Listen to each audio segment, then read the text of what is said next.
નમસ્કાર મિત્રો, સ્વાગત છે તમારું અમારી યુટ્યુબ ચેનલ ગુજરાત ખબરમાં।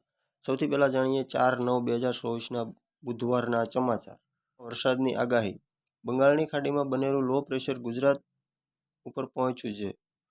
લો પ્રેશરને કારણે આજે દક્ષિણ ગુજરાત, મધ્ય અને ગુજરાતમાં વરસાદ પડી શકે છે। ગુજરાત પર જે offshore truck monsoon truck shear zone system ભેગી થઈ છે, જેના કારણે આજે અનેક જિલ્લાઓની વરસાદની આગાહી છે।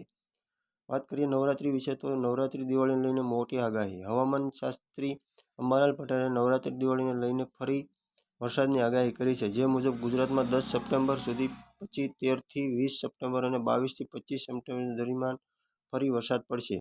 26થી 5 ઓક્ટોબર સુધી ગાજવીજ સાથે વરસાદ પડી શકે છે, ત્યારે સમુદ્ર કિનારે પવન ફૂંકાશે અને ગાજવીજ સાથે ભારે વરસાદની આગાહી કરવામાં આવી છે। 3 ડિસેમ્બરથી ગુજરાતમાં કાતિલ ઠંડી પડશે। આ વખતે નવરાત્રી અને દિવાળીના સમયે પણ કમોસમી વરસાદની સંભાવના છે। રેશન કાર્ડ ધારકો માટે સારા સમાચાર। રાજ્યના 73 લાખ રેશન કાર્ડ ધારકો માટે સારા સમાચાર સામે આવ્યા છે। સરકારે નિર્ણય લીધો છે કે હવે રેશન વિતરકો દુકાન બંધ રાખી શકશે નહીં।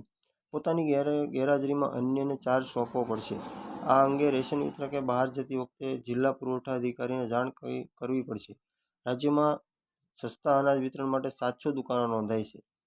વાહન ચાલકો હવે ચેતી જજો। મોટર વ્હીકલ એક્ટના સેક્શન 137A નો અમલ કરવાની સૂચના સુપ્રીમ કોર્ટે તમામ રાજ્ય સરકાર અને કેન્દ્રશાસિત પ્રદેશને આપી છે। પ્રશાસનને વાહનોની ગતિનું ઇલેક્ટ્રોનિક મોનિટરિંગ કરવાની સત્તા મળે છે। હવે હાઈવે પર બેફામ મકારતા વાહનોનું મોનિટરિંગ થશે। કૃષિ ક્ષેત્રે 60 મોટી યોજનાઓ મંજૂરી। કેન્દ્રીય કેબિનેટે સોમવારે કૃષિ ક્ષેત્રને લગતી 7 મોટી યોજનાઓ માટે લગભગ 1400 કરોડ રૂપિયાની ખર્ચને મંજૂરી આપી છે। તેમાં ડિજિટલ એગ્રીકલ્ચર મિશન, હવે પાક વીમાની માટેની યોજનાઓ પણ સામેલ છે, એવું પણ જણાવવામાં આવ્યું છે। હવે ખેડૂતોને લોન મેળવવા માટે વધુ સમયની જરૂર નહીં પડે અને તે સમયે 20 મિનિટમાં લોન આપવામાં આવશે।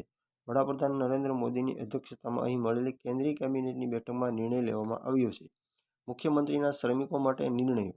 સીએમ ભૂપેન્દ્ર પટેલે શ્રમિક બસેરા યોજનાનો પ્રારંભ કર્યો છે। આ યોજના હેઠળ 15,000 શ્રમિકો માટે હંગામી આવાસ યોજનાનું મુખ્યમંત્રીના હસ્તે ખાતમુહૂર્ત કરાયું છે। આ યોજના હેઠળ પ્રતિદિન પ્રતિ વ્યક્તિ 5 રૂપિયાના બાંધકામ શ્રમિક તથા તેમના પરિવારને આશ્રય આપવામાં આવશે। આ યોજના થકી 3 વર્ષના 3 લાખ શ્રમિકોને આશ્રય સ્થાનમાં રહેવાનો લાભ આપવાનો સરકારનો લક્ષ્યાંક છે, જેમાં 6 વર્ષથી નાની ઉંમરના બાળકોને વિના મૂલ્યે આવાસ ફાળવવામાં આવશે। 3 મોટા શહેરોમાં 15,000 હંગામી આવાસ બનાવવામાં આવશે। કૃષિ મંત્રીની મોટી જાહેરાત। કૃષિ મંત્રી રાઘવજીભાઈ પટેલની અધ્યક્ષતામાં યોજાયેલ બેઠકમાં વરસાદ અને પૂર પ્રભાવિત 12 જિલ્લાઓમાં સર્વેને પ્રાથમિકતા આપવા સૂચના આપવામાં આવી છે। સૌરાષ્ટ્ર તેમજ મધ્ય ગુજરાતમાં 12 જિલ્લાઓમાં સર્વે પર ભાર મૂકવામાં જણાવ્યું છે। ખાસ કરીને વરસાદી પાણી ભરેલા વિસ્તારોમાં વિગતો મેળવવા પણ મંત્રી રાઘવજી પટેલે અધિકારીઓને સૂચના આપી છે। આયુષ્માન મોટી ખુશખબર। આયુષ્માન ભારત હેઠળ વીમા કવચને બમણું કરીને 10 લાખ રૂપિયા અને મહિલાઓ માટે 15 લાખ રૂપિયા કરવાની તૈયારીઓ ચાલી રહી છે। આ યોજના હેઠળ કેન્દ્ર સરકાર દ્વારા ખાનગી હોસ્પિટલોમાં 4 લાખ બેડ ઉમેરવાની સાથે લાભાર્થીઓની સંખ્યા 55 કરોડ વધારીને 100 કરોડ કરવાની તૈયારીઓ કરવામાં આવી રહી છે। ડિજિટલ ક્રોપ સર્વે મોટો નિર્ણય।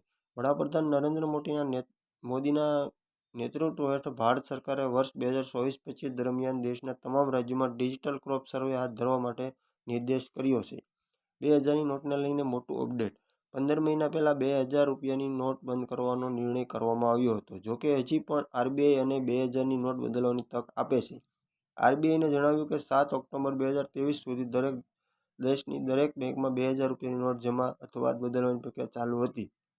હવે 19 મે 2023થી નોટોને રિઝર્વ બેંકની 19 ઇસ્યુ ઓફિસમાં બદલાવી શકાય છે। આમાંથી કોઈ પણ ઓફિસે જઈને નોટ બદલી શકો છો।